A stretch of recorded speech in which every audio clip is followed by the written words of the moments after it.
নমস্কার, আমি গুরুজি উত্তম শাস্ত্রী বলছি। আজকে আমি একটা বিশেষ প্রোগ্রাম আপনাদের সামনে তুলে ধরছি, যে প্রোগ্রামটা হচ্ছে 2024 সাল। এই 2024 সাল ভাদ্র মাসে আলোক উজ্জ্বল অমাবস্যা, কৌশিকী অমাবস্যার মাহাত্ম্য। আপনারা জানেন অমাবস্যা মানে কিন্তু অন্ধকার, পূর্ণিমা মানে কিন্তু আলো।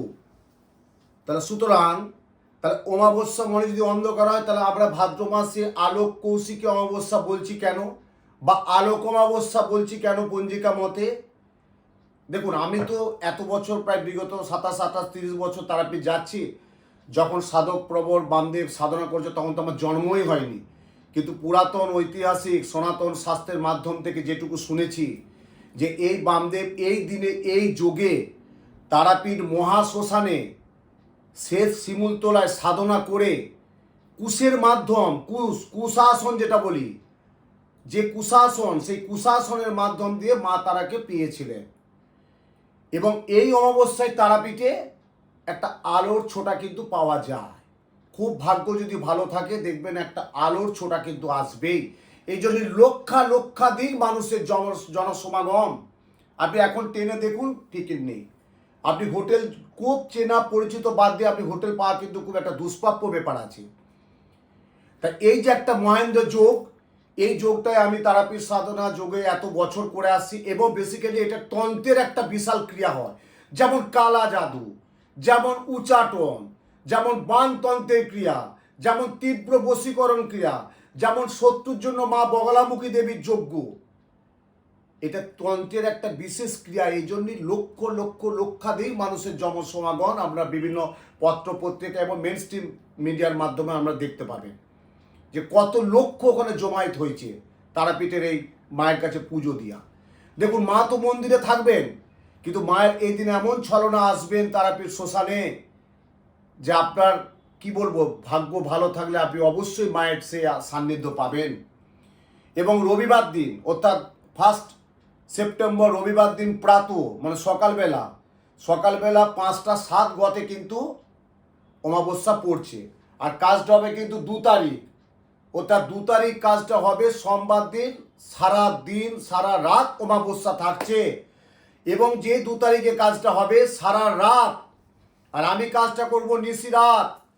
এই ভাদ্র মাসে আলোক অমাবস্যা যোগে নিশিরাতে কাজটা করতে হয়। একজন তন্ত্র সাধক হয়ে আমি কথাটা বলছি, কিন্তু নিশিরাতে যখন কাজটা করবেন, দেখবেন আমার অনেক ভক্ত শিষ্য এই দিন যাচ্ছে। অলরেডি আমার আগের থেকে ট্রেনের টিকিট কাটা হয়ে গেছে। আর আমি আগের প্রোগ্রামে যারা আগে যোগাযোগ করবেন, তারা আমার সাথে আগে চেম্বারে যোগাযোগ করবেন। আর যারা বর্ধমান, বাঁকুড়া, পুরুলিয়া, বীরভূম, মুর্শিদাবাদ, দুর্গাপুর, যারা আমার সাথে যোগাযোগ করতে চান, বা অনেকেই আমার বুকিং নাম্বারে ফোন করে বলছে আমি ভাদ্র মাসে কাজটা করাবো, এই আলোক অমাবস্যা যোগে গুরুজিকে কখন পাবো, আপনারা কিন্তু ডেটটা মনে রাখবেন। 2 অক্টোবর বেলা 12টা থেকে সন্ধ্যে 6টা পর্যন্ত কিন্তু আমি থাকবো ভারতীয় স্টেট ব্যাংকের সামনে তারাপীঠে আদর্শ লজ, যেটা এত বছর আমি ওখানে থাকি। ওই দিন প্রত্যেকের সাথে আমি যোগাযোগ করে নেবো, বুকিং যারা থাকবে তাদের সাথে কথা বলে নেবো। এবং যেটা কাজ হবে নিশিরাত্রে, যে কাজটা করব নিশিরাত্রে তারাপীঠ মহাশ্মশানে। এবং আমার সৌভাগ্য হয়েছে, এত বছর যাচ্ছি তারাপীঠে একদম বামদেবের সমাধিস্থলের কাছেই আমি আমার যজ্ঞটা ওখানে করি। এবং যে যজ্ঞটা আমি করব, সেই যজ্ঞের বিবরণ আমি একটা প্রোগ্রামে অবশ্যই বলবো, কিন্তু আপনাদের জন্য আমি আজকে সময়টা বলে দিলাম, তারিখটা বলে দিলাম, দিনটা বলে দিলাম। এবং যেটা কুশাসনের শর্তের অর্থটা মানে কি, আপনারা দশকর্মা দোকানে যাবেন, যাদের বাড়িতে পিতলের মূর্তি বা মাটির মূর্তি বা তারামায়ের মূর্তি আছেন, তারা কিন্তু সোমবার দিন অতি অবশ্যই দশকর্মা দোকান থেকে কুশ কিনে নিয়ে আসবেন। কুশ, যে কুশটা আমরা বিভিন্ন পুজোর মাধ্যমে দশকর্মার যে কাজে লাগাই, সেই কুশাসন, অর্থাৎ মাকে কুশের মধ্যে, নিচে একটু কুশের মধ্যে রেখে দেবেন। এবারে অনেকেই বলবেন, আমাকে বলছে বাবা আমার তো দেয়ালে ফটো আছে মা তারা। আমি ঠিক আছে, ফটোর যে তুমি পেরেকটা দাও, বা ফটোটা যে টাঙানো থাকে দড়ি দিয়ে, ওই দড়ির মধ্যে কুশাসনে বেঁধে রাখবে, কুশটা বেঁধে রাখবেন। আচ্ছা, এবার যাদের ফটো আছে তাদের বললাম। এবারে যাদের দেয়ালে বা অফিস ঘরে বা অফিসে কর্মকেন্দ্রিক কাজের জায়গায় যেখানে তারা মা প্রতিষ্ঠিত আছে, সেখানে কিন্তু আপনারা কিন্তু ভুলেও কিন্তু এটা করবেন না। এটা কিন্তু মনে করে করবেন যে কুশাসনের মধ্যে মাকে রাখতে হবে। এবারে যতদিন থাকবে ততদিন রাখবেন।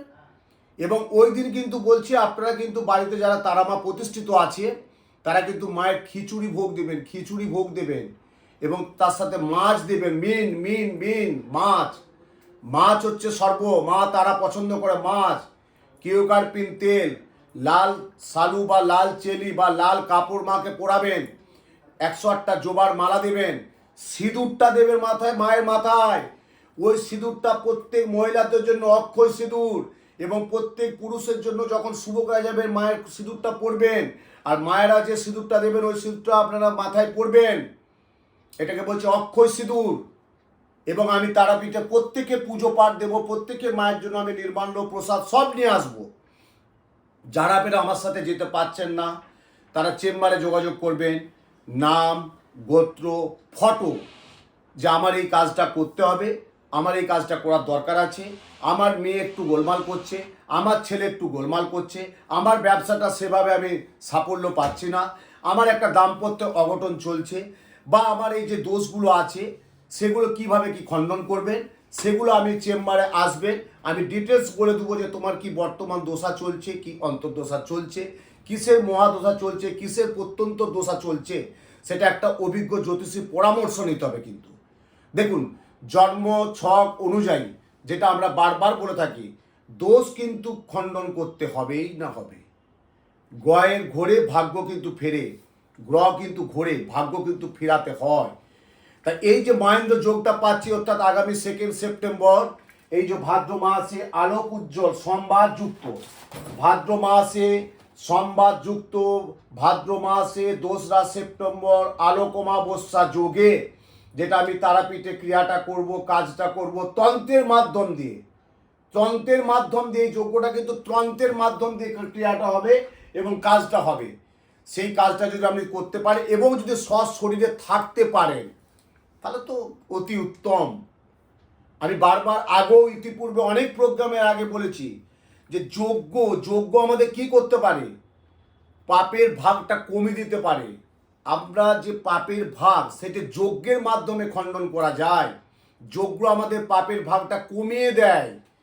এই যে তারাপীঠে কাজটা করবেন বা আপনি করার মনস্থির করবেন, এবং আপনার গ্রহ নক্ষত্র যা অনুযায়ী যা দশা অন্তর্দশা চলছে সেই কাজটা যদি নিখুঁতভাবে করতে পারেন এই তারাপীঠ মহাশ্মশানে মহাধামে, আর আমি কিন্তু করি একদম তারাপীঠ মহাশ্মশানে, কোনো আমি হোটেলে বা কোনো রাস্তায় বা কোনো আমি কোথাও না, একদম শ্মশানে, এবং মা তারা মহাশ্মশানে এবং বামদেবের সমাধিস্থলের কাছেই কিন্তু আমার একটা জায়গা আছে, প্যান্ডেল করা থাকে, এবং 200, 250, 500, 300 লোক আমার সমাগম থাকে।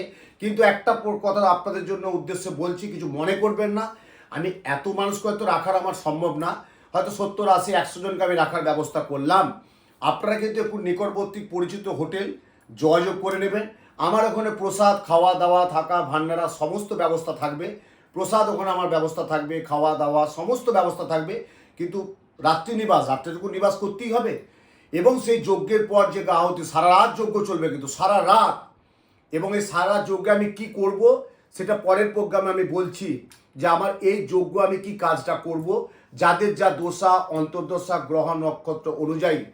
তাহলে দিনটা কবে বা জানছেন, 2 সেপ্টেম্বর সোমবার সারা দিন অমাবস্যা থাকছে এবং সারা রাত, সেই মঙ্গলবার, তারপর দিন মঙ্গলবার সকাল 6টা 31 গতে অমাবস্যা শেষ হয়ে যাচ্ছে। মানে সোমবার সারাদিন সারা রাত পাচ্ছি। নিশি রাতে কাজ হবে তারাপীঠ মহাশ্মশানে 2024 সালে। সেই সাধক প্রবর বামদেবের আশীর্বাদ নিয়ে, মা তারা মায়ের আশীর্বাদ নিয়ে আমি প্রত্যেকের মঙ্গল কামনার্থের জন্য, সকল শিষ্য ভক্ত শুভানুধ্যায়ীর জন্য জয় মা তারা, জয় জয় তারা, জয় মা তারা, জয় মা তারা, জয় জয় তারা, জয় মা তারা, জয় জয় তারা, জয় মা তারা, জয় জয় তারা, জয় গুরু বামদেব চরণে শতকোটি প্রণাম জানিয়ে আমার অগণিত সকল শিষ্য ভক্ত এবং শুভানুধ্যায়ীদের জন্য যে একটা বিশেষ ক্রিয়া আমি করব, তার আগে এবারে কেউ হয়তো বাড়ির সমস্যা আছে, কারো হয়তো স্কুলের পরীক্ষা এক্সাম চলছে, কারো হয়তো ব্যবসায় কোনো একটা সমস্যা আছে, কারো হয়তো শারীরিক সমস্যা আছে, হয়তো যেতে পারবেন না। ঠিক আছে, চেম্বারে যোগাযোগ করুন, নাম, গোত্র, ফটো, তারপর আমি দেখে নেবো কী দোষ চলছে, সেই দোষটা কিভাবে কাটাবো সেটা আমি বলে দেবো। প্রত্যেককে ভালো থাকুন, সুস্থ থাকুন, সুন্দর থাকুন, আনন্দে থাকুন। মা তারার কাছে এইটুকু প্রার্থনা করি। জয় মা তারা, জয় গুরু বামদেব।